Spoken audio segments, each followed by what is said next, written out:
जय माता जी। हरे कृष्णा। तो आज की शिक्षा शिक्षण क्लास में आप सभी का स्वागत है। परम सुंदर प्रभु, आप शुरू कीजिए। हरे कृष्णा, आपका स्वागत है। हरे कृष्णा। तो थर्ड श्लोक का हम प्रयास करेंगे चर्चा करने का। तृणादपि सुनीचेन तरोरपि सहिष्णुना अमानिना मानवेन कीर्तनीयः सदा हरिः। बहुत प्रसिद्ध श्लोक है। इस्कॉन में प्रवेश करते ही कुछ चीजें ऐसी होती हैं जो प्रवेश करते ही हमें समझ में आ जाती है कि ये तो जीवन भर हमारे साथ रहने ही वाला है। जैसे एक महामंत्र है, प्रसादम है, ऐसे कई सारी चीजें हैं। भगवान है, विग्रह है, डीटीज हैं, और एक ये श्लोक भी है या ये सिद्धांत कहो। जो हमारे साथ हमेशा रहने वाला है। क्योंकि आते ही डे वन पे हमें सिखाया जाता है कि मंदिर आयो, भक्ति करनी है तो विनम्र बनो। तो कह सकते हैं एक प्रकार से डराया भी जाता है। मतलब भौतिक दृष्टिकोण से झुकना सीखो। तो जो अपने आप को घास से भी तुच्छ मानता है, जो वृक्ष से भी अधिक सहिष्णु है, तथा जो निजी सम्मान न चाहकर अन्य को आदर देने के लिए सदैव तत्पर रहता है, वह सदैव भगवान के पवित्र नाम का कीर्तन अत्यंत सुगमता से कर सकता है। इस श्लोक पर जो भक्ति विनोद ठाकुर जी ने और भक्ति सिद्धांत प्रभुपाद जी ने जो टीकाएं लिखी हैं, बड़ी सुंदर टीकाएं हैं। जैसे आपको पता है, मैं हाईलाइट करता हूँ कुछ कुछ पॉइंट्स।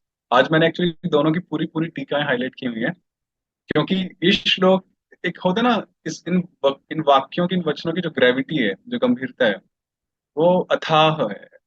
वो लाइक अनलिमिटेड है, कोई उसका और छोर नहीं है। तो जब मैं उसको पढ़ रहा था, सोच रहा था कि क्या चर्चा करना है, क्या नहीं करना है, तो क्या नहीं करना है मैं ऐसा कुछ देख ही नहीं पाया।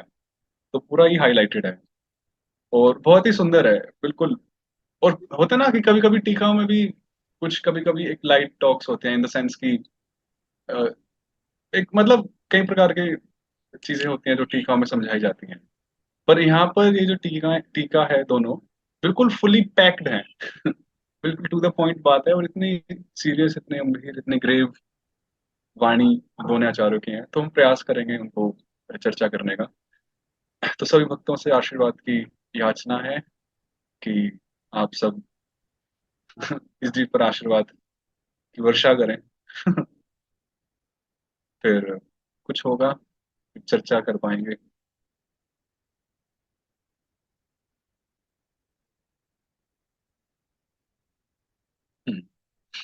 निरपराधेन हरिनाम कृतम विषय विरक्ति जनित दैन्यम निर्मत्सरता अलंकृता दया मिथ्याभिमान शून्यता सर्वेशा यथा योग्य सम्मानना च एतानि लक्षणा। जो भक्त निरपराध रूप से, अपराधों के बिना हरिनाम का जप करते हैं, हरिनाम कृतम, तो उनके भीतर चार लक्षण उदय होते हैं, चार लक्षण उनके भीतर आ जाते हैं। वो चार लक्षण क्या है? सर्वप्रथम, विषय विरक्ति जनित दैन्यम। दिस वन,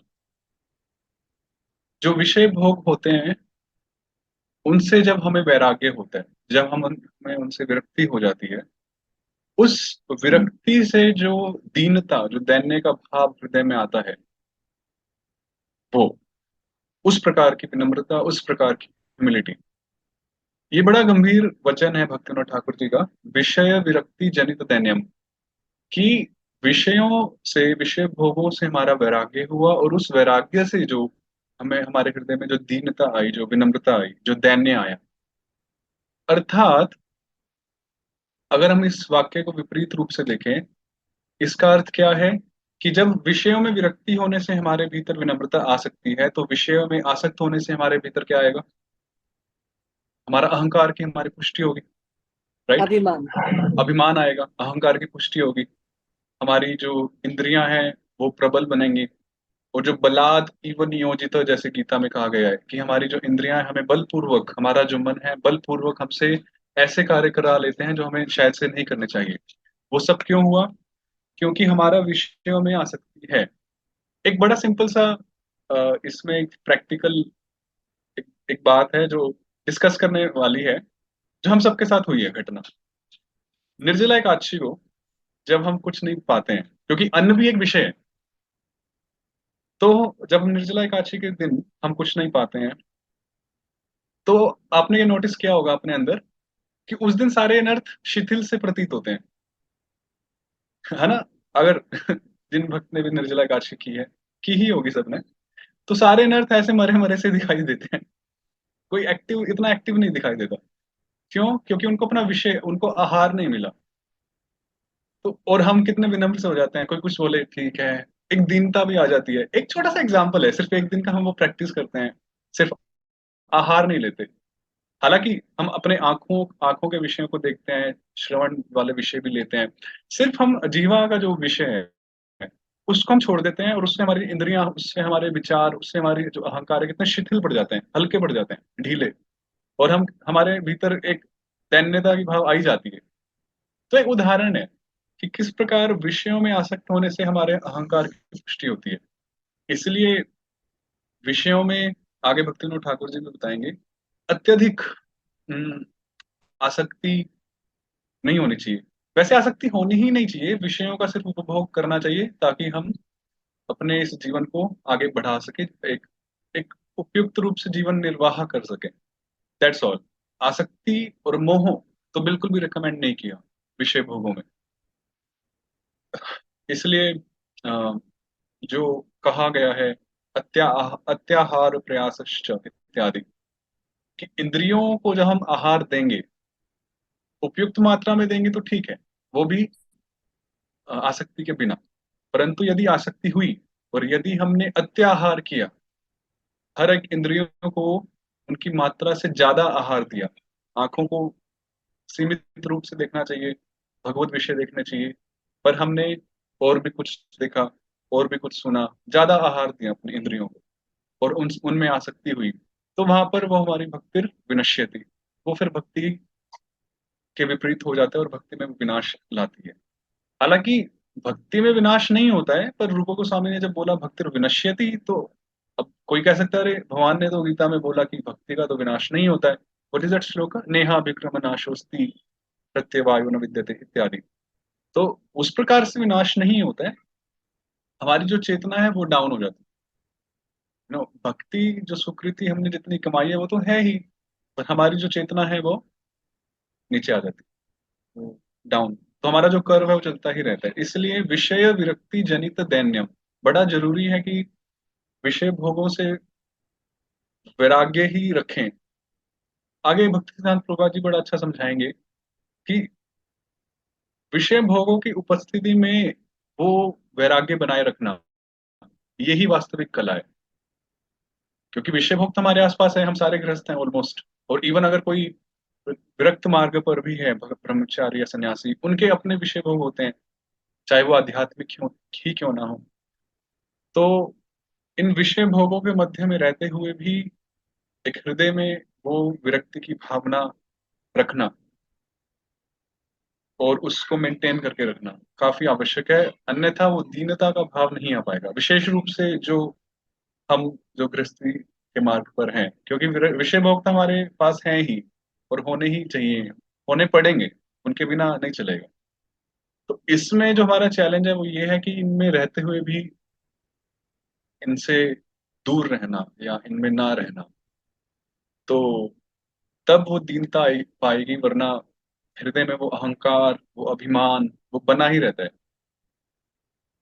तो इसलिए सबसे पहला गुण है दैन्य। और दैन्य कैसा? कि विषय भोगों में आसक्ति नहीं। क्योंकि जो निष्किंचन अपने आप को मानता है, जो अकिंचन मानता है, वो ही दीनता का अनुभव कर सकता है। राइट? अगर किसी की विषय वस्तु में आसक्ति है तो वो दीनता, वो अपने आप को अकिंचन मान ही नहीं पाएगा।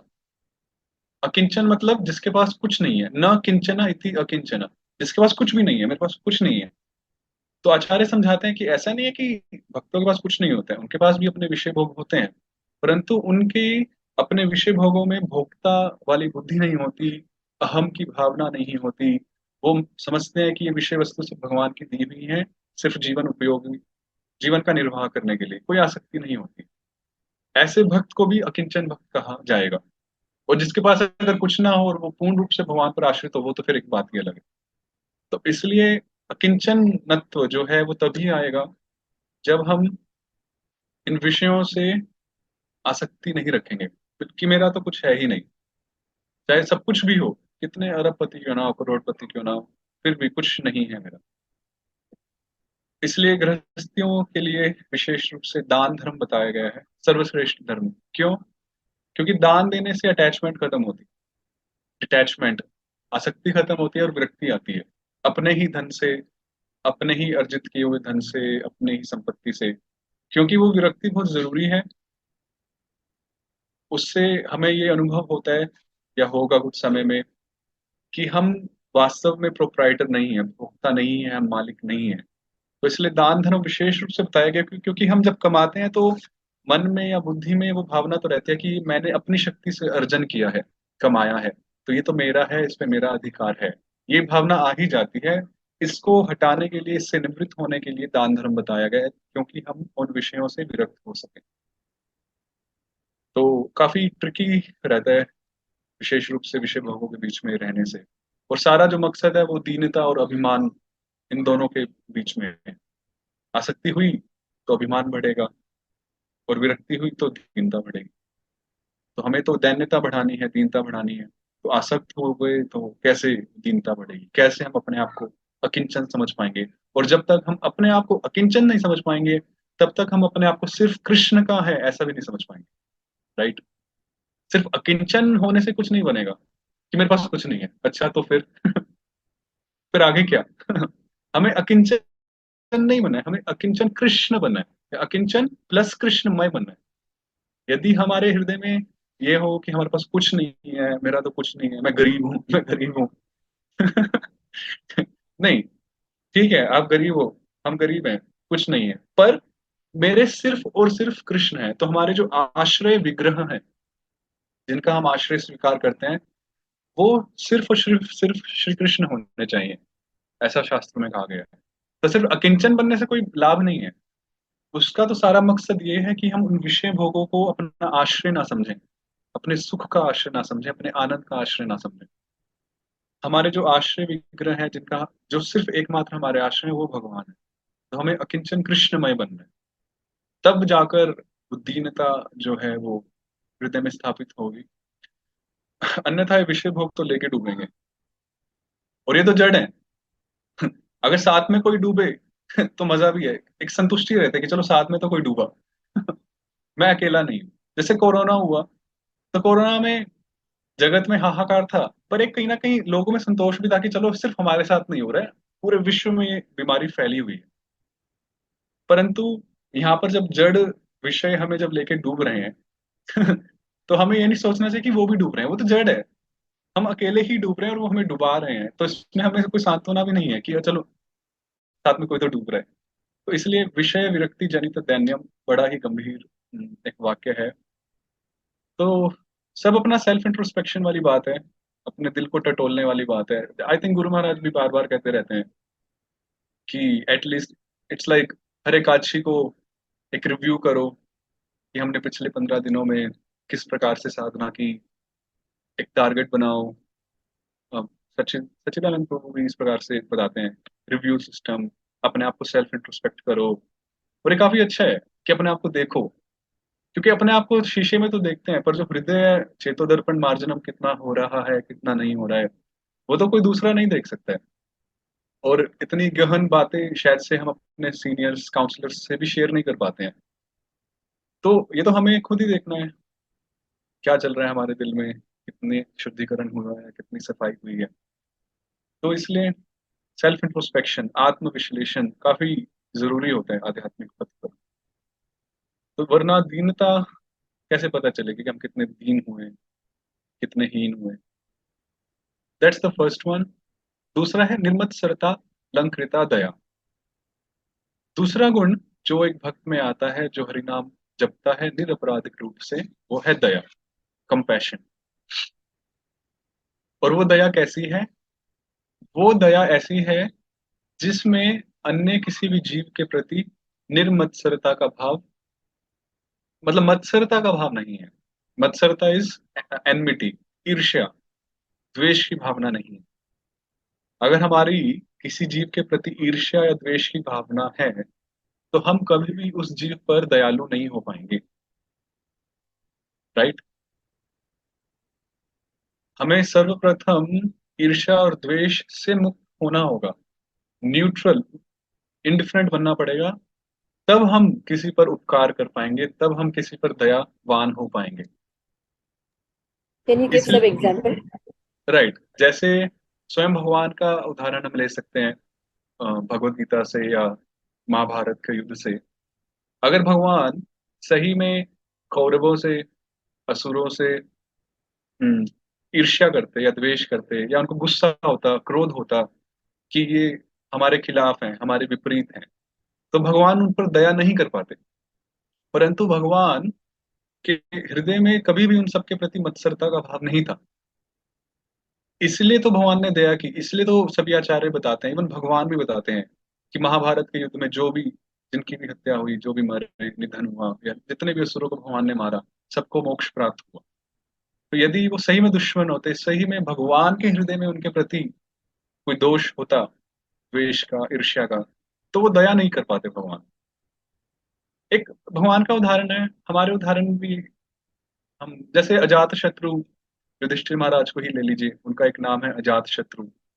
या भक्तों का एक गुण होता है अजात शत्रवः, कि भक्तों के लिए कभी कोई शत्रु नहीं होता है। अर्थात भक्त कभी भी किसी को शत्रु नहीं मानता है, भले ही सामने वाला उसको अपना शत्रु माने किसी भी कारण से। तो युधिष्ठिर महाराज के हृदय में कभी भी मत्सरता नहीं थी, ईर्ष्या या द्वेष नहीं था। उन्होंने युद्ध इसलिए नहीं किया था क्योंकि उन्हें दुर्योधन से द्वेष या ईर्ष्या था। उन्होंने सिर्फ अपने धर्म हेतु युद्ध का आचरण किया। तो युधिष्ठिर महाराज, और इसलिए वो हमेशा दयावान रहते थे दुर्योधन आदि के प्रति, उनको हमेशा अपने भाई मानते थे। तो इस प्रकार से कई सारे उदाहरण हम देख सकते हैं। तो ऐसी दया जो ईर्ष्या, द्वेष, मत्सरता से रहित है, निर्मत्सरता है। और शुक्र। वास्तव, और प्रभुपाद जी। एक दृश्य प्रवचन जहाँ पे आपने बताया विषय विरक्त जनित दैन्य हम्म, और विमत्सरा अलंकृता दया, हम्म। तो देयर इज डिफरेंस बिटवीन दैन एंड दया। दैन्य, दया में डिफरेंस है। दैन्य विनम्रता बेसिकली जो अपने ऊपर हम लागू करते हैं। दैन्य, जब हम विनम्रता की बात कर रहे हैं तो हम किसी और को कंसिडर नहीं कर रहे हैं, इट्स जस्ट अबाउट अस। हम अपने हृदय की स्थिति बता रहे हैं। पर जब हम दया की बात कर रहे हैं तो दया हम दूसरों पर करते हैं, हम दयावान दूसरों पर होते हैं। So it's about others, right.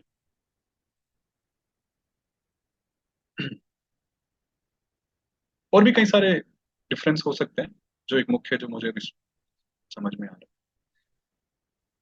तीसरा जो गुण है जो एक भक्त के हृदय में उदित होता है, वो है, अच्छा इसमें एक और बड़ी रोचक और इंटरेस्टिंग बात है कि ये जो सारे गुण हैं वो हृदय में उदित होते हैं। तो वो उदित हो रहे हैं तो कहाँ से हो रहे हैं, मतलब व्हाट इज द सोर्स, वो गुण कहाँ से उदित हो रहे हैं? ये सब क्योंकि भगवत गुण है, ये सब दिव्य गुण है। तो ये भगवान और भगवान की अंतरंग शक्ति ही हमारे हृदय में उदित करती है, राइट। वरना अगर हम जो तीन गुणों में ही हमेशा फंसे रहते हैं, तीन गुणों में, तो ये संभावना ही नहीं है, वो सामर्थ्य ही नहीं है कि हमारे हृदय में इन गुणों को, इन दिव्य गुणों को प्रकट कर दे। तो जब हम भक्ति का अनुशीलन करते हैं, निर अपराधेन हरिनाम कृतम, निर अपराधिक रूप से हरिनाम का जब करते हैं, आचरण करते हैं, तब श्री हरिनाम प्रभु ही हमारे भीतर ये गुण प्रकट करते हैं। तो इसलिए कहा गया कि एक भक्त के लिए, एक कृष्ण भावना भावित भक्त के लिए कभी भी अलग से हाथ पैर चलाने की आवश्यकता नहीं है कि अरे मुझे इस गुण का अर्जन करना है, अभी मुझे इस दोष से बचना है, इस गुण का अर्जन करना है, इस दोष से बचना है। प्रभुपाद जी कहते हैं नहीं, हमें सिर्फ साधना अच्छी करनी है, हमें सिर्फ भक्ति अच्छे से करनी है। सब सब दोष अपने आप चले जाएंगे, और सभी अच्छे गुण, दिव्य गुण अपने आप आ जाएंगे। इंडिविजुअली हमें मेहनत नहीं करनी है, जैसा कि काफी लोग करते हैं क्या, काफी चर्चाएं होती हैं। हाँ, चर्चा हम करते हैं, परंतु इन गुणों का अर्जन जो है वो भक्ति से ही होता है। अलग से होगा भी तो वो पूर्ण रूप से नहीं होगा और इतना लाभकारी नहीं होगा, प्लस समय बहुत लगेगा। पर जब हम सिर्फ सीधा हम जड़ में ही पानी दे रहे हैं तो अपने आप फल मिलेंगे, अपने आप वो मीठे मीठे फल मिलेंगे गुण रूपी। और अपने आप सारे जो पत्ते हैं जो खराब हो गए हैं, जो दोष हैं, अपने आप हट जाएंगे। तो हमें तो बस पानी देते रहना है। ओम तुभ्यमेव समर्पये एषः दीपः, फिर एष अर्घ्य एष पाद्यम। जैसे हम अर्च विग्रह की आराधना करते हुए पढ़ते हैं, तो हमें तो सिर्फ जड़ में ही पानी देना है अलग से नहीं करना है। और कभी अनर्थों से डरना भी नहीं है, क्योंकि शास्त्र पढ़ के कभी कभी शास्त्रों में अनर्थों की चर्चा होती है तो अनर्थों से फिर डर लगने लगता है। अरे, क्योंकि शास्त्र तो हमें शीशा दिखा रहे हैं।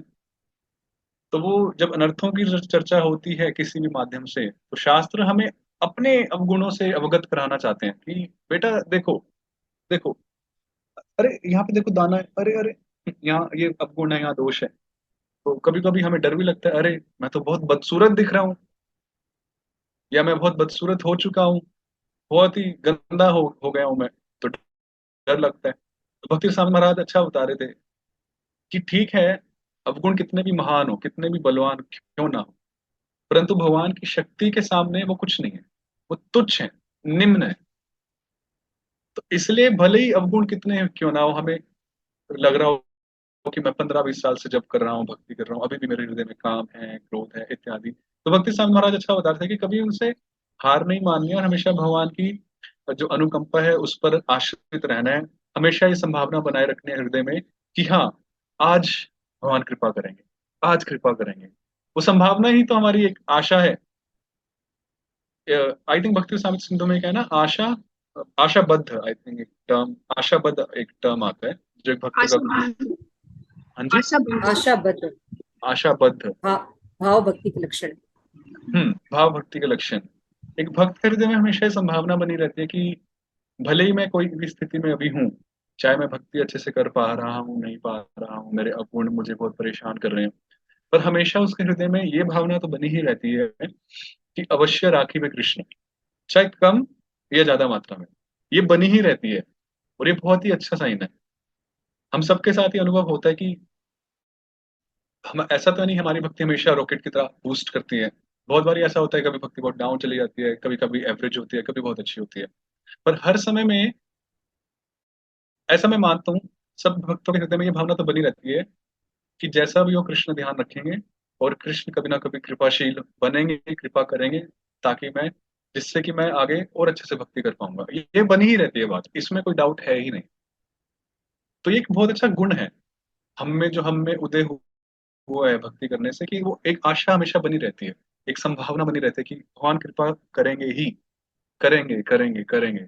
और वो, और यही बने रहनी चाहिए। और देखिए, ये तो भाव भक्ति का लक्षण है जो हम में अभी से ही कुछ मात्रा में है। तो जैसे कि आचार्य समझाते हैं, गुरु वर्ग समझाते हैं, ऐसा नहीं है कि भाव भक्ति और प्रेम भक्ति के लक्षण तभी एकदम से ऐसे प्रस्फुटित होंगे। क्या कभी आपने ऐसा देखा है कि कमल की कली ऐसी हो और विद इन अ सेकंड ऐसे हो गई हो? तो धीरे धीरे प्रस्फुटित होती है। तो जब वो इतनी प्रस्फुटित हुई तब भी वो ब्लॉसम कर रहा है, तब भी वो खुल रहा है। इतनी प्रस्फुटित हुई तब भी वो ब्लॉसम कर रहा है, और इतनी प्रस्फुटित हुई तब भी वो ब्लॉसम कर रहा है। इसका अर्थ यह है कि जब हम भक्ति हमने जब से शुरू कर दी है, तो हमारा वो प्रस्फुटीकरण चालू हो चुका है। प्रस्फुटीकरण समझते हैं ना, खुलना चालू हो गया है। तो हम इतने खुल चुके हैं, तो इतना कृष्ण प्रेम प्राप्त हुआ, इतनी भाव भक्ति हमारे हृदय में आ गई, इतने भाव भक्ति के गुण हमारे हृदय में आ गए। इस प्रकार से क्रम चलता रहता है। तीसरा गुण है मिथ्याभिमान शून्यता। हमारे हृदय में जो मिथ्या अभिमान है वो नहीं रहता है। इसके बारे में आगे चर्चा होगी। सर्वेशाम यथा योग्य सम्मानना। और चौथा लक्षण है कि हम सभी को यथा योग्य सम्मान प्रदान करने वाले बनते हैं, जब हम निरपराधिक रूप से हरिनाम का जप करते हैं। तो 4 लक्षण हुए। सबसे पहला दीनता, दैन्य का भाव। दूसरा दया का भाव। तीसरा मिथ्या अभिमान से शून्य, मिथ्या अभिमान शून्यता। और चौथा, सभी का, सभी जीवों का यथा योग्य सम्मान करना। तो ये 4 लक्षण उस भक्त के हृदय में उदित होते हैं जो निरपराधिक रूप से हरिनाम का जप करते हैं। ठीक है। जो कोई भगवान के नाम का आश्रय लेता है, नाम प्रभु उसके हृदय में अवतरित होते हैं, तो जब नाम प्रभु हमारे हृदय में अवतरित होते हैं, उनका आविर्भाव हमारे हृदय में होता है, तो तेषाम चिद रस इतर विरक्ति भावेना होती, तो उन जीवों के हृदय में जो जड़ पदार्थ है, जड़ पदार्थ से विरक्ति उत्पन्न हो जाती है। और जब जड़ पदार्थ से विरक्ति होती है तो अहम एवं अणु चैतन्य स्वरूप श्री कृष्ण दासो जीव, जड़ पदार्थ से विरक्ति होने पर ही हम जो जीव हैं हम समझ पाते हैं। क्योंकि देखो, जड़ पदार्थ से विरक्ति हुई तो क्या हुआ, हमारे हमारा जो आवरण है वो हट गया। फिर हमें स्पष्ट रूप से दिखाई देता है कि अहम एवं अणु चैतन्य स्वरूप, मैं एक अणु जीव हूं। क्योंकि अभी सारा मिथ्याभिमान दूर हो गया, सारे आसक्तियां दूर हो गई, सारी जितने भी फॉल्स चीजें थी सब दूर हो गया, तो हमें अभी सच्चाई दिख रही है हमें अपनी, कि मैं एक अणु जीव हूँ, एक छोटा सा क्षुद्र जीव हूँ, और मैं श्री कृष्ण का दास हूँ। तो जब जड़ विषयों से विरक्ति हुई तब हमें ये बात समझ में आई। और जब और अगर हमें ये बात समझ में नहीं आ रही है, अभी तक अनुभव नहीं कर पा रहे हैं, तो इसका अर्थ है कि अभी भी हमारी जड़ विषय में आसक्ति है, विरक्ति नहीं हो पा रही या नहीं हुई पूर्ण रूप से। जड़ात्मकेषु विषयेषु न मम कुत्रचित अर्थः वर्तते, ऐसा जीव जो ये समझ लेता है कि मैं अणु जीव हूँ, वो ये समझ लेता है कि इस जड़ात्मक विषय भोगों में जो जड़ पदार्थ हैं, इनमें मेरा कोई प्रयोजन नहीं है। भक्तिनाथ ठाकुर एक भावना बता रहे हैं ऐसे भक्त की, उस भाव से उत्तम पुरुष में बोल रहे हैं। इंग्लिश में होता है ना फर्स्ट पर्सन, संस्कृत में उत्तम पुरुष, तो उत्तम पुरुष में बोल रहे हैं कि ऐसे जड़ विषयों में, जड़ पदार्थों में मेरा कोई प्रयोजन नहीं है, इनसे मेरा कुछ लेना देना नहीं है। वर्तमान जड़ यंत्रिता अवस्था कृष्ण बहिर्मुख दोषिन मम एव दुर्दशा, और अभी वर्तमान में जो इन जड़ विषय भोगों में मैं फंसा हूँ, इनसे नियंत्रित हूँ, ये सिर्फ और सिर्फ मेरा दोष है, ये मेरी दुर्दशा है, जो कि कृष्ण से दूर होने के कारण मुझे प्राप्त हुई है। कृष्ण बहिर्मुख दोषेन, कृष्ण कृपया यावत मम संसार निवृत्तिर न भवति, और जब तक भगवान कृष्ण की कृपा नहीं होगी, जब तक मुझे संसार से निवृत्ति प्राप्त नहीं होगी, तावत सुतराम युक्त वैराग्येन श्री कृष्ण संबंध ज्ञानेन च जीवन यात्रा उपयोगी विषय भी ममा स्वीकर्तव्य। तो जब तक भगवान की कृपा के कारण मुझे इस संसार से निवृत्ति नहीं होगी, तब तक मुझे संसार में रहना होगा, और तब तक मुझे इन विषयों का भोग करना होगा, परंतु उतना ही जितना मेरी ये जीवन यात्रा आगे चल सके, अधिक नहीं। लिखा है ना यहाँ पे, जीवन यात्रा उपयोगी, इस जीवन यात्रा के उपयोगी जितने भी विषय भोग हैं उतना ही मैं कंज्यूम करूंगा, उससे अधिक मैं कंज्यूम नहीं करूंगा। क्यों? क्योंकि विषयेषु न मम कुत्रचित अर्थ, क्योंकि इन विषयों से वास्तविक रूप में तो मेरा कोई अर्थ प्रयोजन है ही नहीं। तो अगर किसी ने ये समझ लिया तो वो व्यर्थ का फालतू प्रयोग क्यों करेगा, उनमें एंगेज क्यों होगा। तो ऐसी भावना एक भक्त के हृदय में होती है। फिर एक भक्त आगे सोचता है कि देखो, जब तक मैं इस संसार में हूं, मुझे अपने प्रारब्धों को भोगना पड़ेगा। प्रारब्ध क्या है? सुख और दुख। प्रारब्ध को अगर हम बिल्कुल मेल्ट डाउन करें, क्लासिफाई करें, विभाग करें, तो सुख और दुख दो ही हैं। रूप अलग अलग है, पर मूल दो ही है, सुख मिलेगा या दुख मिलेगा। किसी चीज का अभाव हो हमारे पास, कोई बीमारी लग गई, कोई दुख शोक है इत्यादि, तो इन सब से हमें दुख प्राप्त होता है। अच्छा स्वास्थ्य है, बल है, विद्या है, इन सब से हमें सुख प्राप्त होता है। तो ये सब हमारे प्रारब्ध हैं। और एक भक्त सोचता है कि ये तो सब मुझे भोगने ही पड़ेंगे जब तक मैं इस जीवन में हूँ, इस संसार में हूँ। परंतु चित स्वरूपस्य मम जड़ विषय किंचिदपि न अस्ति इति विचिन्त्य, परंतु मेरा जो मैं चित स्वरूप हूँ, चेतन हूँ, मेरा इन जड़ पदार्थों में, जड़ विषय में कोई प्रयोजन नहीं है। मेरा इनसे कोई सरोकार, सरोकार बोलते हैं, सरोकार, राइट, सरोकार नहीं है। तो इस प्रकार से जो एक भक्त होता है वो संपूर्ण दीनता के साथ अहम गृहे वने व हा कृष्ण हा गौरचंद्र हा प्राणनाथ कदा शुद्ध दास्यम अहम लभेय इति वदन तिष्ठामि, और इस प्रकार मैं इस भावना के साथ, दीनता के साथ भगवान कृष्ण का, गौरचंद्र का, हे जगन्नाथ, हे प्राणनाथ, ऐसा मैं भगवान को पुकारते हुए, उनकी प्रार्थना की आकांक्षा करते हुए मैं उनको पुकारूंगा कि हे प्रभु, कब मुझे शुद्ध दास्य प्राप्त होगा, कब मैं शुद्ध रूप से आपकी दास्ता में निमग्न होऊंगा। ऐसी प्रार्थना एक भक्त करता है। एक वास्तविक एटीट्यूड बता रहे हैं भक्तिनाथ ठाकुर जी कि किस एटीट्यूड के साथ हमें इस जीवन में रहना चाहिए, संसार में निवास करना चाहिए। अस्तु तस्य जड़ वस्तुत्वम। आगे बड़ा अच्छा बता रहे हैं, तृणाद अपि सुनीचेन। जो एक तृण होता है, घास का तिनका, वो एक जड़ वस्तु है। क्योंकि श्लोक में बोला कि हमें अपने आप को एक तृण और एक घास से भी निम्न समझना चाहिए, नीचा समझना चाहिए। अब भक्तिनाथ ठाकुर जी इसको प्रूव कर रहे हैं कि हम कैसे नीचे हैं। कैसे? कि एक जो तृण होता है, घास का तिनका होता है, वो जड़ पदार्थ है। और उसका जो अभिमान है कि मैं जड़ हूं, वो सही है, क्योंकि वो वास्तव में उसका जो स्वरूप है वो जड़ ही है। राइट। परंतु हमारा जो अभिमान है वो गलत है, क्योंकि हम चित स्वरूप हैं, परंतु हमारा अभिमान है कि हम जड़ हैं। तो उसका अभिमान हमारे अभिमान से श्रेष्ठ हुआ और सही है, और हमारा अभिमान मिथ्या हुआ। इसलिए हम सही में बद्ध अवस्था में एक तृण से भी गिरे हुए हैं। आया समझ में? बड़ा इंटरेस्टिंग तरह से समझा रहे हैं कि तृण का अभिमान वास्तविक अभिमान है कि मैं जड़ हूं, और तृण जड़ है। परंतु हमारा जो बद्ध अवस्था में हम जो जीव हैं, हमारा जो अभिमान है, जो जड़ अभिमान है, वो गलत है, क्योंकि हम जड़ हैं ही नहीं। हम तो चित स्वरूप है, इसलिए हमारा अभिमान मिथ्या है। इसलिए हम सही में, हमारी जो स्थिति है एक तृण से भी गिरी हुई है। इसलिए हम उस तृण से भी सुनीच है, नीच है। तरोर अपि सहिष्णुना।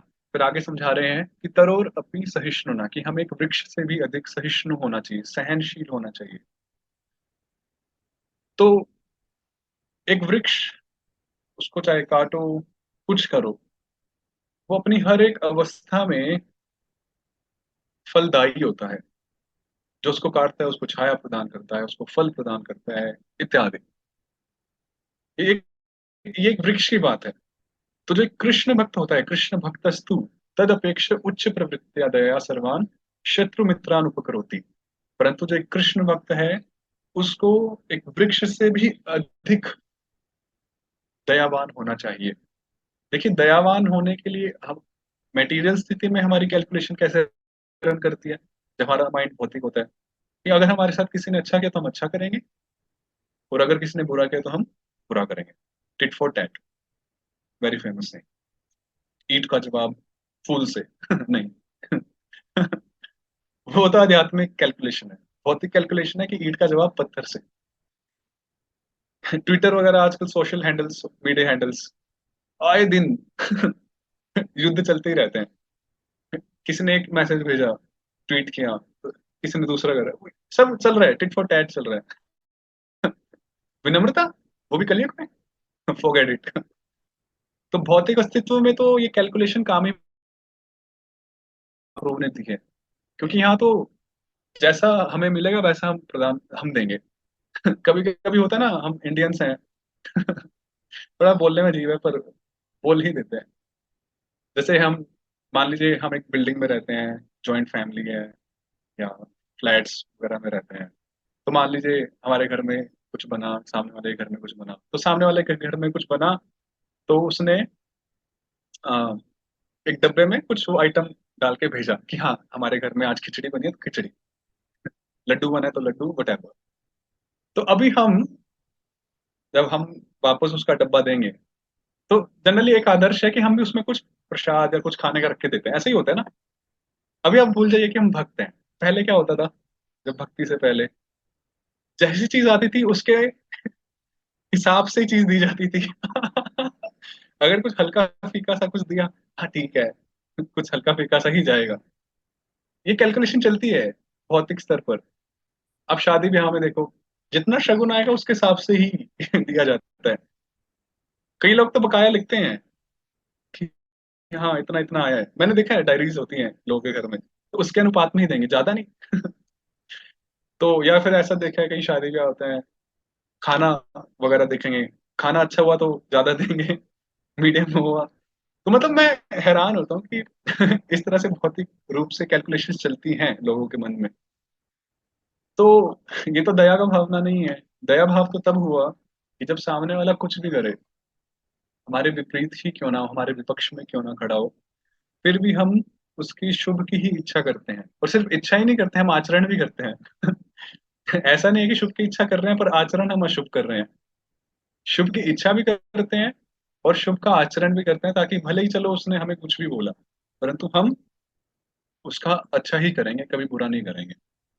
तो इस प्रकार से विशेष रूप से कृष्ण भक्त को हमेशा इस दया रूपी अलंकार से अलंकृत होना चाहिए। प्रभुपाद जी द्वितीय अध्याय में भगवत गीता के सबसे पहले श्लोक में दया को समझाते हैं। जो आध्यात्मिक दया, स्पिरिचुअल कंपैशन, राइट, कि अगर कोई व्यक्ति डूब रहा है और सिर्फ आप उसके कपड़ों को बचाओ, कि है मैंने बचा लिया, मैंने राजू को बचा लिया, अरे वो तो डूब गया राजू, पर आपने उसके सिर्फ कपड़े बचाए, वो वास्तव में दया नहीं है। तो इसलिए दया भी भौतिक स्तर पर अलग है, आध्यात्मिक स्तर पर वास्तविक दया अलग है। वो ही वास्तविक दया है।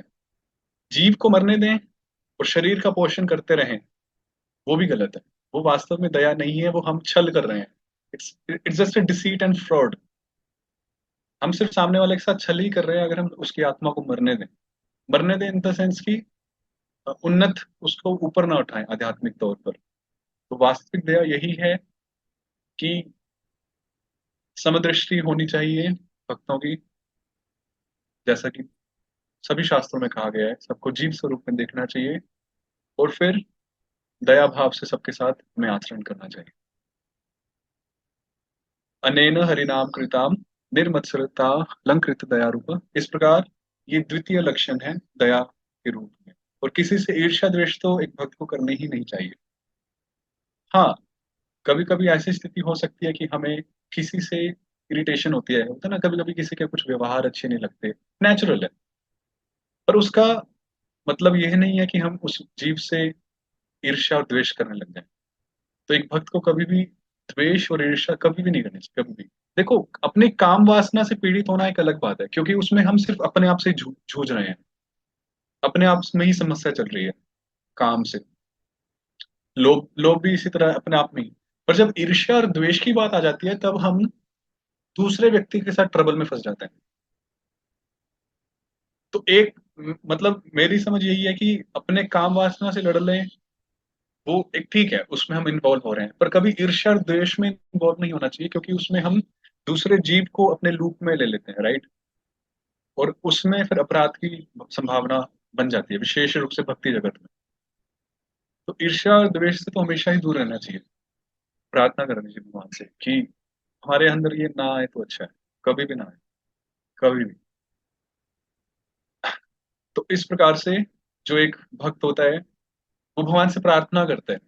क्या करता है कि हे नाथ, हाँ नाथ, जितने भी मेरे साथ के जीव हैं, ये एक प्रचारक का भाव है, जो प्रीचिंग करते हैं, प्रचार करते हैं, कि जितने भी मत संगी न जीव, जितने भी मेरे साथ के जीव हैं, जंतु हैं, इनका किस प्रकार आप में और आपके नाम में इनकी रति होगी, इनका आकर्षण होगा। कथम भवन नामनी रतिम लभंते।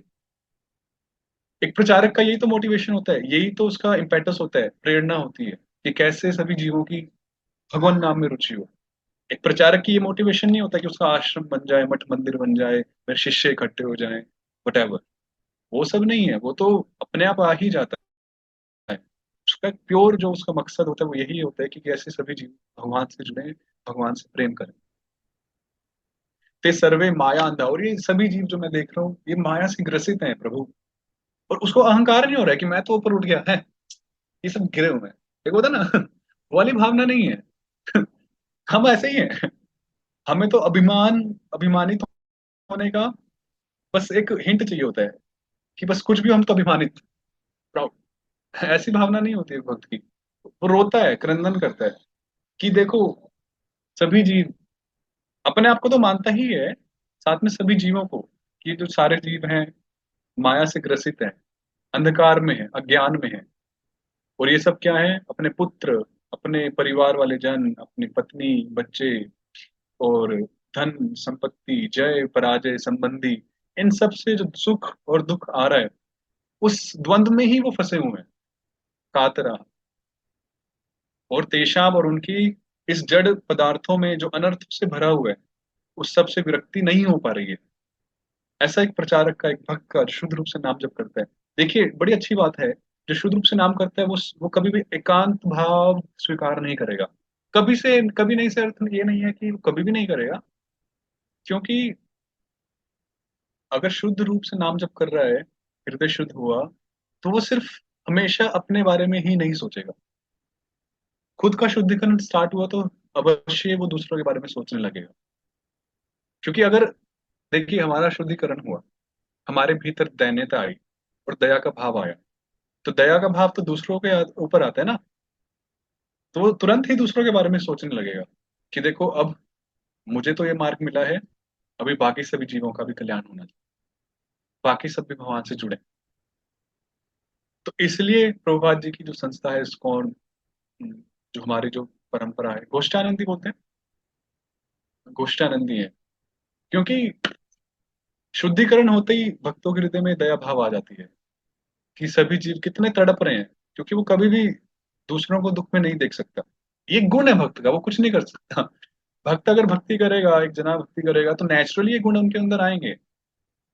तो वो तो वो आएंगे ही। वो पर दुख, पर सुख दुखी नहीं, पर दुख दुखी, सॉरी, दूसरों के दुख को देख के दुखी हो ही जाएगा, नेचुरल है। तो वो योजनाएं बनाएगा, भगवान से प्रार्थनाएं करेगा। अद्वैताचार्य को देखो, कैसे हुंकार करते हुए उन्होंने आह्वान किया कि सभी जीव माया से ग्रस्त हैं, कैसे कैसे। महाप्रभु आ भी गए, भगवान आ भी गए, पर महाप्रभु फिर भी सीमित रूप से शिवास जी के आंगन में ही कीर्तन करते थे। अद्वैताचार्य ने कहा, अरे प्रभु, ये क्या है? इसीलिए थोड़ी ना आह्वान किया था कि आप एक कमरे में, एक छोटी सी जगह पर ही वो आचरण करो, संकीर्तन आंदोलन करो। नहीं, मैंने तो इसलिए बुलाया था कि आप सर्वत्र इसका प्रचार करें, अन्यथा क्या फायदा। आप तो गोलोक में ही बढ़िया थे। तो ये भक्त का नेचुरल भाव है, आ ही जाता है। आशा पाश बद्धास्ते तुच्छानि दुखो। और इस प्रकार जो बद्ध जीव होते हैं, वो आशा के पाश में बंधे होते हैं। भक्तों की आशा ये होती है कि भगवान रक्षा करेंगे, भगवान कृपा करेंगे, करेंगे करेंगे। और भौतिक बद्ध जीवों की आशा क्या होती है? जैसे एक डंकी, गधे का एग्जांपल देते हैं ना प्रभा जी। एक ही गधा, गधा गधी बोलेंगे, गधी, आई डोंट नो। तो एक जो गधा होता है, वो शी डोंकी के पास जाता है संभोग हेतु, संग हेतु, तो झटाक से लात मारती है, पीछे वाली, और दूर जाके गिरता है। फिर उसके जो जो गधा है, उसके मन में विरक्ति नहीं आती है, उसके मन में आशा पाश, आशा आती है, नहीं नहीं, अब तो कृपा करेगी। अब तो ये मर्सीफुल होगी, शिल भी मर्सीफुल ना हो, शायद से अब इसके हृदय में कृपा आ जाए मेरे लिए। तो दोबारा जाता है, दोबारा मारती है, तीसरी बार। तो ये हमारा चलता रहता है भौतिक अस्तित्व में, कि आशा पाश, हम अपनी आशाओं में घिरे रहते हैं भौतिक अस्तित्व में, कि नहीं नहीं, अब तो सुख मिलेगा, अब सुख मिलेगा। अब सुख मिलेगा, अब सुख मिलेगा, परंतु वो नहीं मिल पाता है। क्योंकि पुनः पुनश्चर्वित चर्वणा नाम, एक बार चूस लिया हमने, खत्म हो गया। अब उस गन्ने में और कितना रस निकलेगा? तो प्रहलाद महाराज बोलते हैं कि हम सब वो चबाए हुए को ही चबा रहे हैं, च्यूइंग द च्यूड। तो इसलिए आशा पाश में बंधे हैं, और हम यहीं के कर्म ज्ञान और इनके फलों में बंधे हुए हैं, इनमें ही खोए रहते हैं। तो इस प्रकार एक भक्त प्रार्थना करता है, सोचता है, योजना होता है, बनाता है कि कैसे इन सब जीवों को मैं, ऐसा मैं क्या करूं, ऐसे ऐसा क्या हो, कथम येषाम आत्म याथात्म दर्शन, कैसे इनको अपना आत्म ज्ञान हो, उस दर्शन को ये जाने, कैसे उसमें रुचि पैदा हो इनकी। ऐसा वो सोचता है। और इस प्रकार हरिर नाम, हरिर नाम, हरिर नाम एव केवलम, कलौ नास्ति व नास्ति व नास्ति व गतिरन्यथा। इस प्रकार वो भगवान के नामों की महिमा गाते हुए इस प्रकार विचार करता है, विमंथन होता है उसके हृदय में, भक्त के हृदय में। क्योंकि दया भावना आई, तब ये मंथन हो रहा है। अगर हमारे हृदय में ऐसा मंथन सही में नहीं चल रहा है, तो समझ लीजिए हमारे हृदय में दया नहीं आई है। और दया नहीं आई है तो दैन्य भी नहीं आया है। दैन्य नहीं आया है तो विषय में हमारा आसक्ति है, वो आसक्ति है भी, वो नहीं कटी, उसका उन्मूलन नहीं हुआ, नहीं, वो कुल्हाड़ी लगी नहीं उस पे। सारा क्रम है। सब चीजें जुड़ी हुई हैं आपस में, है ना। तो अपने आप को हम चेक कर सकते हैं कि हम चल रहे हैं, नहीं चल रहे हैं, कितनी मात्रा में चल रहे हैं। कुछ जो नए भक्त हैं इस क्लास में, शायद से उनके लिए थोड़ा हाई फाई हो रहा हो, आई डोंट नो।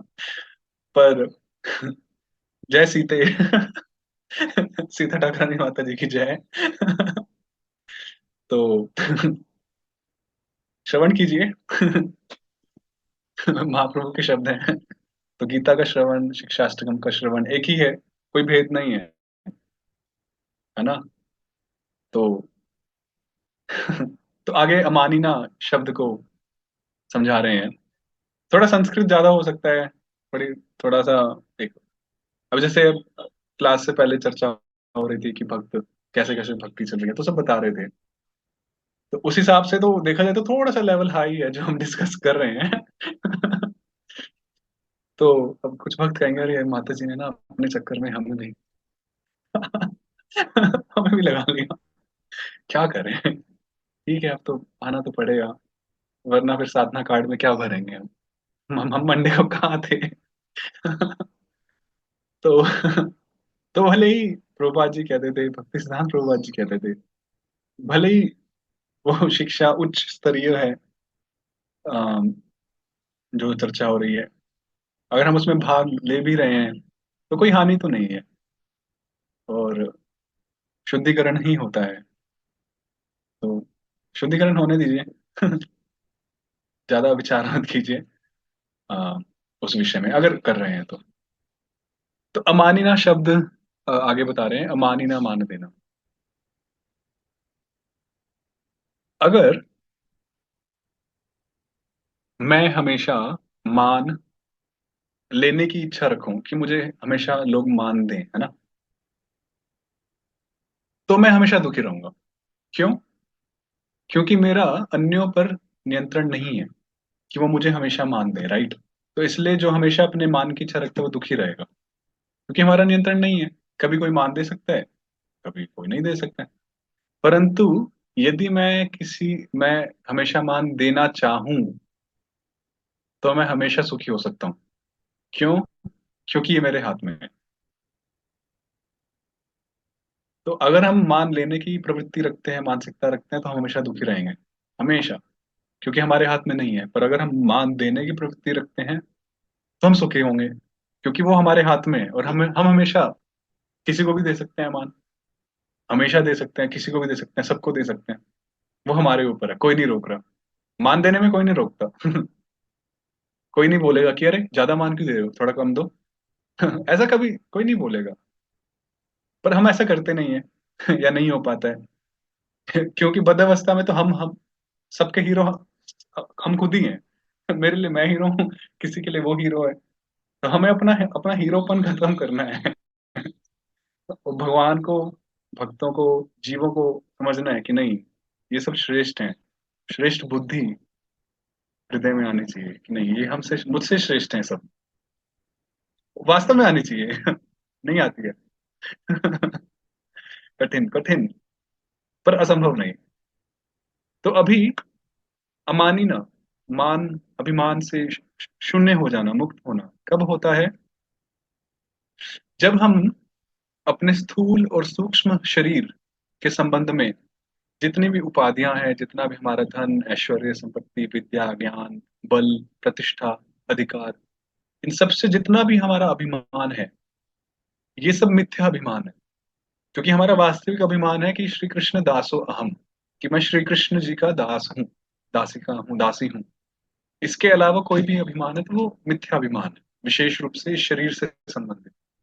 तो इस मिथ्या अभिमान से जब हम दूर होते हैं, क्योंकि ये जो मिथ्याभिमान है वो जीव स्वरूप विरोध धर्मत्वाद, वो हमारे स्वरूप के विरोधी है, वो हमारे स्वरूपगत धर्म के विरोध ही है, विपरीत है, अगर हम ये मिथ्याभिमान रखते हैं।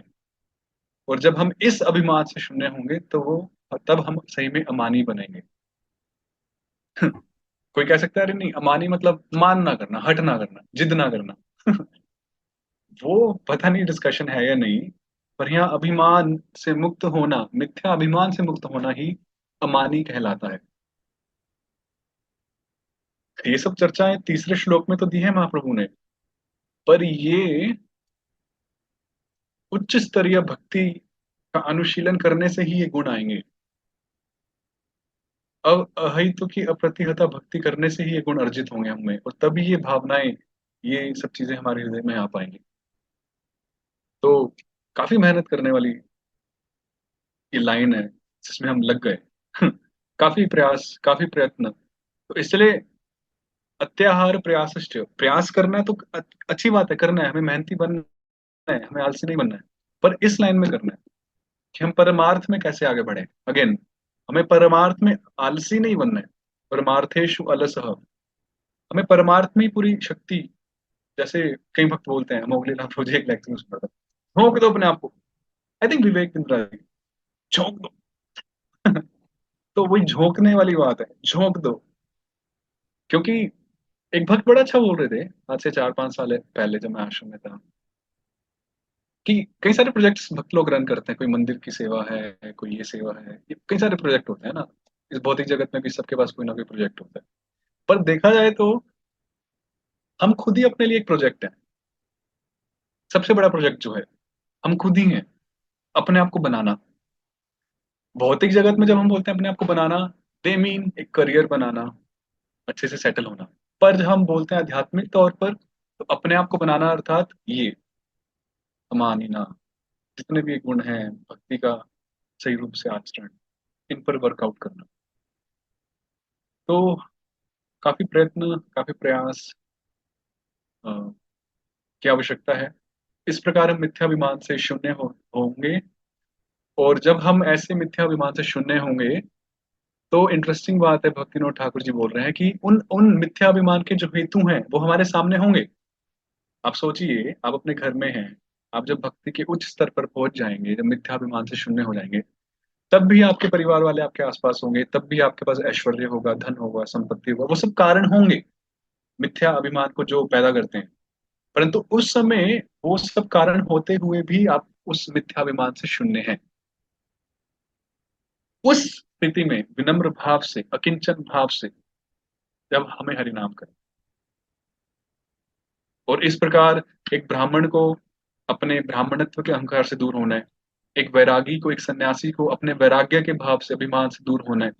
ऐसा भागवतम में भी कहा गया है, वो मुझे श्लोक याद नहीं है, अगर आपको याद है तो बता सकते हैं। कि इवन अ सन्यासी, एक सन्यासी ब्राह्मण इत्यादि को भी अपने अभिमान से दूर होना चाहिए। और मुख्य रूप से हमें अपने दासत्व को ही स्वीकार करना चाहिए। बड़ा प्रसिद्ध श्लोक है वो, मुझे ध्यान नहीं आ रहा। और इस प्रकार हमें एक चित्त होकर भगवान का नाम जपना चाहिए और कीर्तन करना चाहिए। और इस प्रकार से हम अमानी बनते हैं। और जब हम अमानी बनेंगे तभी हम मानद बन पाएंगे, तभी हम दूसरों को मान दे पाएंगे, अन्यथा हम मान नहीं देंगे। क्योंकि अमानी नहीं बने तो हम हमेशा मान लेना चाहेंगे, मान देना नहीं चाहेंगे। तो हम अमानी बनेंगे तब हम मान दे पाएंगे, तब हम सम्मान दे पाएंगे। और हमारे लिए काफी अच्छा रूप गोस्वामी जी ने किया है उपदेशामृत में, जो आई थिंक 5 6 नंबर श्लोक आता है, उसमें बताया कि हमें कैसे यथा योग्य सम्मान देना चाहिए। आप सबने पढ़ा होगा कि अगर एक शुद्ध भक्त है तो उसको एक प्रकार का सम्मान, अगर कोई थोड़ी निम्न अवस्था पे है तो उसको एक प्रकार का सम्मान, एक साधारण जीव है तो उसको एक प्रकार का सम्मान। तो यथा योग्य सम्मान सबको देना चाहिए। इस प्रकार जो एक भक्त होता है, एक कृष्णदास होता है, वो किसी के प्रति द्वेष नहीं रखता है, और सभी के साथ मधुर वाक्यों के साथ वार्तालाप करता है, जगत का मंगल करता है। और सभी जितने भी अधिकारी ब्राह्मण हैं, देवतागण हैं, उन सबसे वो प्रार्थना करता है कि दैन्य पूर्वक प्रार्थना करता है कि मुझे हरि भक्ति प्रदान कीजिए, है ना। जो भी वरिष्ठ आते हैं, देवतागण आते हैं, हम मंदिरों में जाते हैं, तो हम यही प्रार्थना करते हैं उनसे, वांछा कल्प तरुभ्यश्च इत्यादि। फिर वांछा कल्प करके हम क्या बोलते हैं? यही बोलते हैं कि हमें भक्ति दीजिए। इतनी प्रार्थना होती है। देखिए कितनी अच्छी शिक्षा हमें मिल रही है कि हम कभी भौतिक डिजायर नहीं करते हैं, प्रे नहीं करते हैं, जो कि बहुत बड़ी बात है। वरना लोग तो मन्नतों में ही लगे हुए हैं। आप आज के समय तीर्थों पे जाइए, सारे तीर्थ खचाखच भरे पड़े हैं। क्यों? चलो कुछ एंजॉयमेंट के लिए जाते हैं, पर प्रायः लोग मन्नतों की पूर्ति के लिए जाते हैं, मन्नतें मांगते हैं, उनकी पूर्ति धन संपत्ति, ये चाहिए वो चाहिए, सब भौतिक, परिवार खुश है, सब भौतिक। पर भक्ति जगत में आते ही, प्रभुपाद जी के ग्रंथों के संपर्क में आते ही, भक्तों के संपर्क में आते ही क्या हुआ, हमने वो छोड़ मांगना ही छोड़ दिया। और वो बहुत बहुत बड़ी बात है, वरना इससे पहले मांग रहे थे। हम सिर्फ हरि भक्ति मांगते हैं तो भगवान कितने प्रसन्न होते हैं कि देखो, देखो इस फोन वालों को देखो। नहीं, कुछ नहीं चाहिए इन्हें, इन्हें सिर्फ मैं चाहिए। भले ही चलो अंदर कुछ भी थोड़ी बहुत वासना बची हो, पर ऊपर से, एटलीस्ट ऊपर से जता तो रहे हैं। और भगवान तो झूठे में सही मान लेते हैं। हमारे भगवान है ही ऐसे। तो इस प्रकार से जो एक जीव होता है वो इस प्रकार विनम्र भाव से शुद्ध भक्तों की सेवा करता है। और इस प्रकार से इन चार गुणों से जब हम भूषित होते हैं, आभूषित होते हैं, अलंकृत होते हैं, तब हम कृष्ण नाम का जो कीर्तन है वो वो कर पाते हैं। वो फिर और अच्छे से संभव हो पाता है। भक्ति सिद्धांत प्रभुपाद जी की टीका काफी विस्तृत है, हालांकि 3 पेज की है, और काफी अलग है इस बार की भक्ति सिद्धांत प्रभुपाद जी की। तो मैं अब क्या करूं, उसको अगली बार के लिए छोड़ूं या फिर, क्योंकि इसमें भी पूरा हाईलाइटेड है, काफी अच्छे अ, बातें या चर्चाएं की हैं।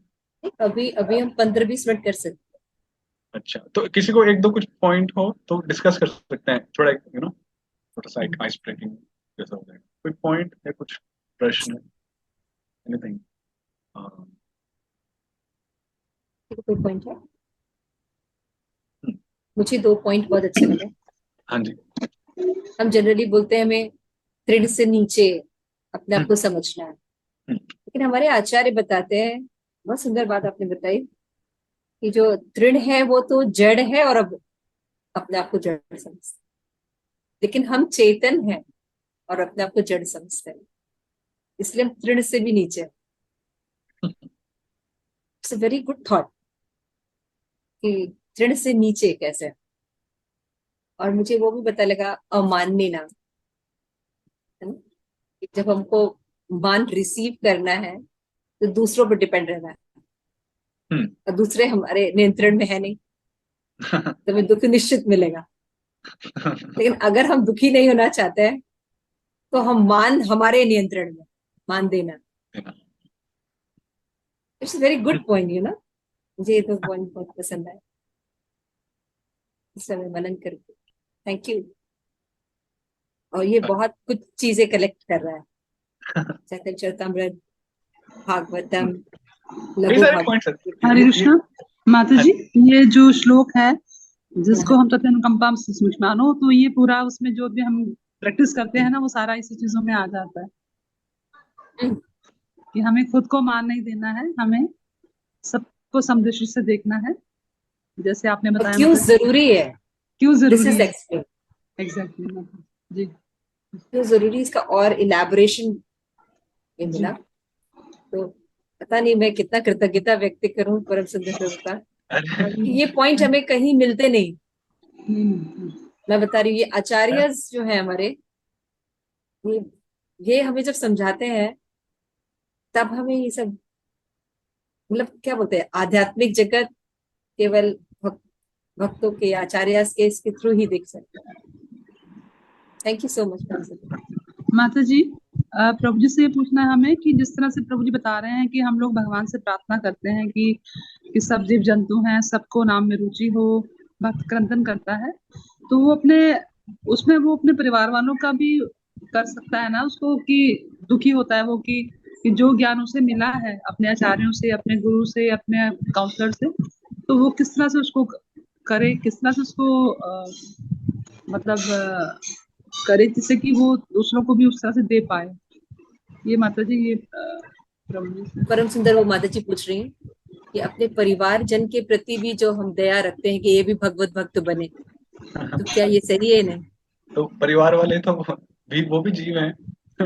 जी जी, दया है, दुख है कि हम लोग जो ज्ञान हमें मिला इतने सालों में और कितना जीवन निकालने के बाद, और वो उसमें बहुत मतलब वो इतना उस चीज को समझने में हमारे को कई जन्म लग जाते हैं। तो ठाकुर जी कृपा से, गुरु महाराज की कृपा से अगर अभी हमें वो ज्ञान मिला है, तो उस ज्ञान को हम उसको किसी को दे नहीं पाते, खासकर परिवारजनों को उसको सीरियस नहीं लिया जाता, तो उसके लिए हम क्या करें? इसमें देखिए, ये तो थोड़ा स्थूल विचार हुआ कि वो ले नहीं पा रहे।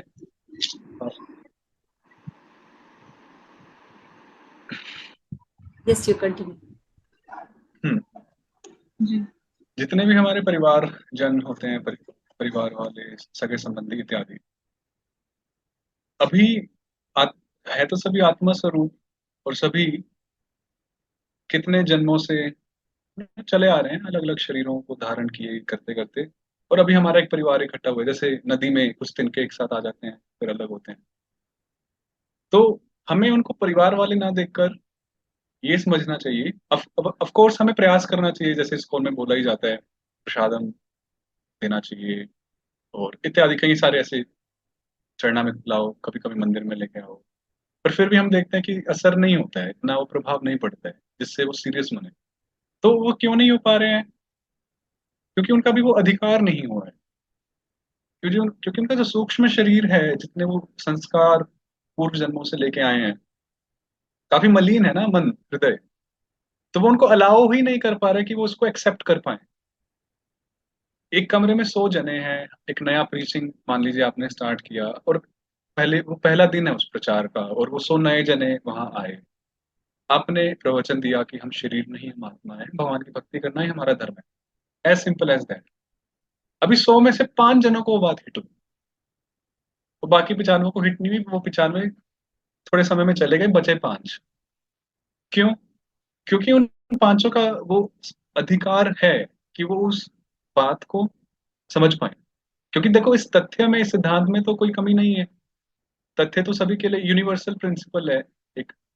परंतु उन 95 जो है उनका अधिकार नहीं हुआ, उन पांचों का था। तो सिमिलरली, हालांकि वो परिवार वाले हैं, परंतु उनका भी वो अधिकार ही नहीं हो रहा।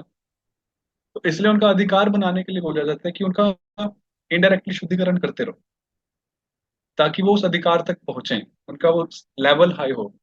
तो इसलिए बोला जाता है प्रसाद दो, मंदिर कभी कभी लेके आओ। तो उनसे कभी हमें ना, एक्चुअली होता क्या है, एक अगर भक्त सही बुद्धिमानी से काम नहीं करता है, तो वो अपने परिवार वालों से ना फिर चिढ़ने चिढ़ने लगता है कुछ समय में, कि अगर मैं तो भक्ति कर रहा हूँ, ये क्यों नहीं कर रहे। ना, इरिटेशन हो जाती है। वो नहीं होनी चाहिए कभी। हमेशा एक पॉजिटिव वाइब्स के साथ, एक अच्छी भावना के साथ, उनके साथ मिलके बढ़िया से, उनके साथ एक सामंजस्य बनाना चाहिए हमेशा। क्योंकि उनको पार तो हम ही करेंगे, ये बात भी मन में होनी चाहिए। नहीं, और इसमें कोई अहंकार वाली भावना नहीं है, वरना उनका कौन है। हम इसलिए नहीं सोच रहे क्योंकि वो परिवार वाले हैं।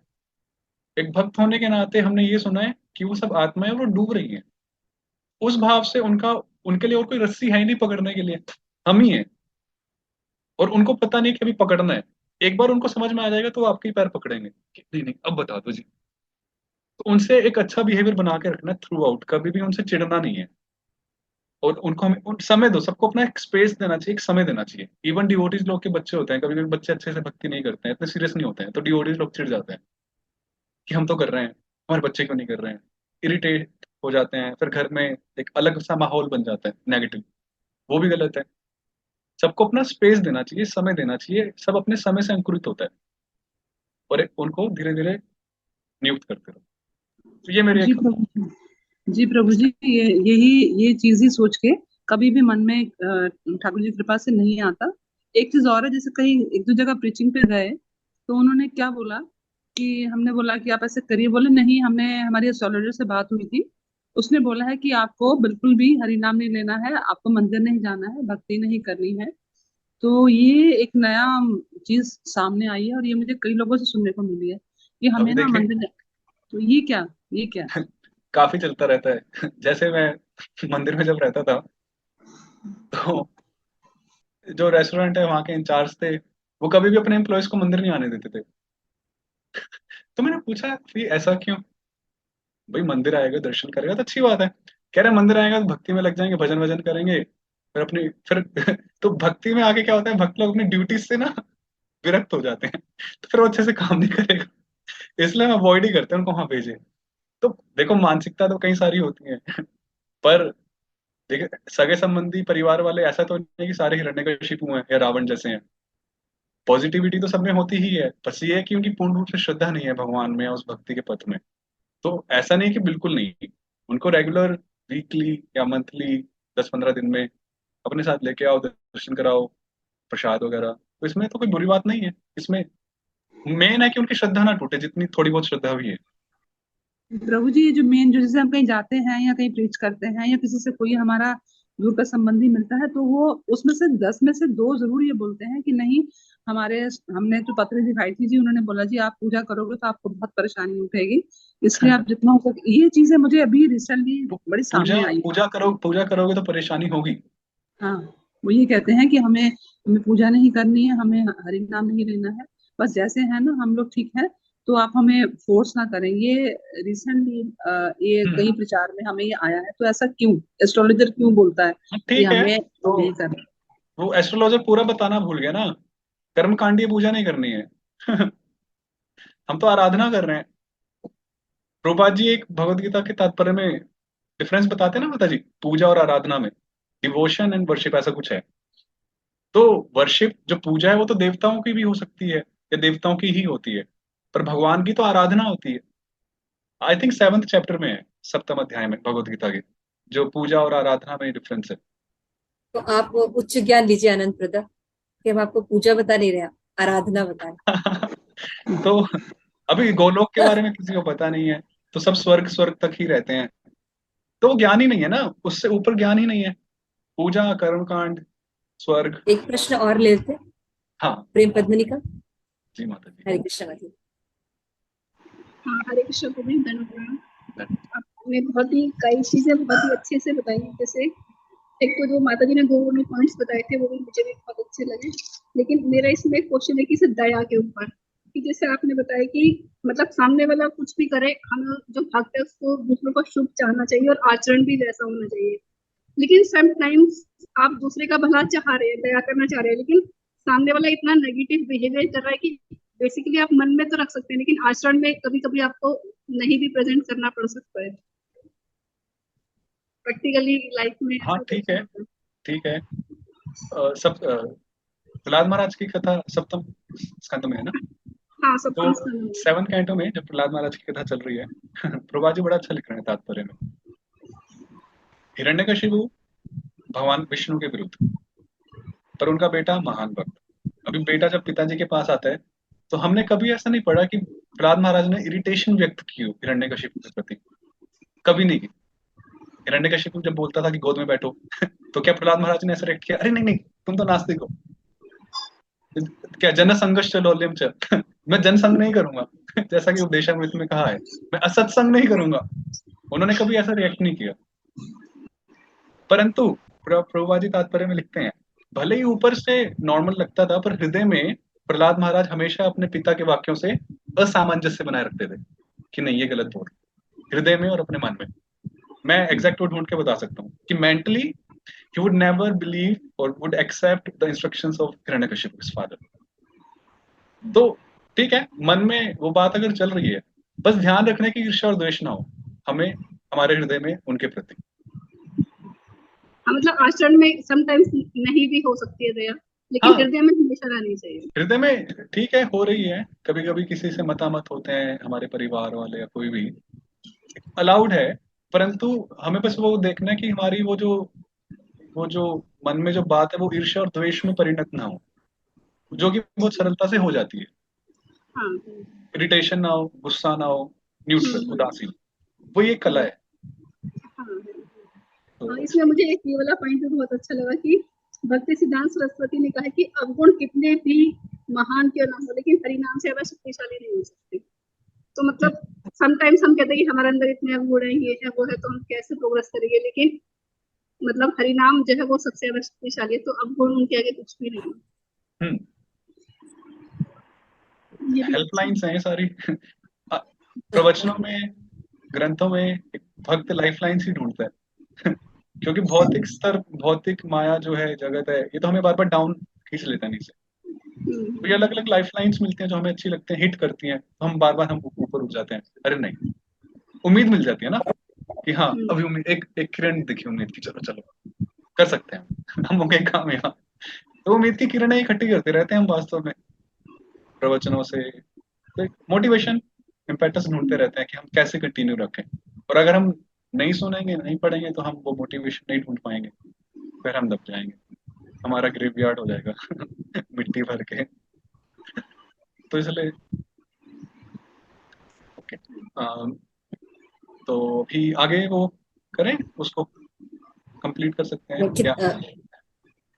आप कर आप लोग सकेंगे बताइए, 10-15 वरना मिनट सुन सकते हैं? नेक्स्ट, अभी करेंगे तो थोड़ा जल्दी में होगा, नेक्स्ट टाइम करेंगे तो थोड़ा अच्छे से कर देंगे और फोर्थ श्लोका भी ठीक ले है, लेंगे ठीक है, नेक्स्ट कर लेंगे, क्योंकि अभी जल्दी में हम नहीं सुनना चाह रहे थे।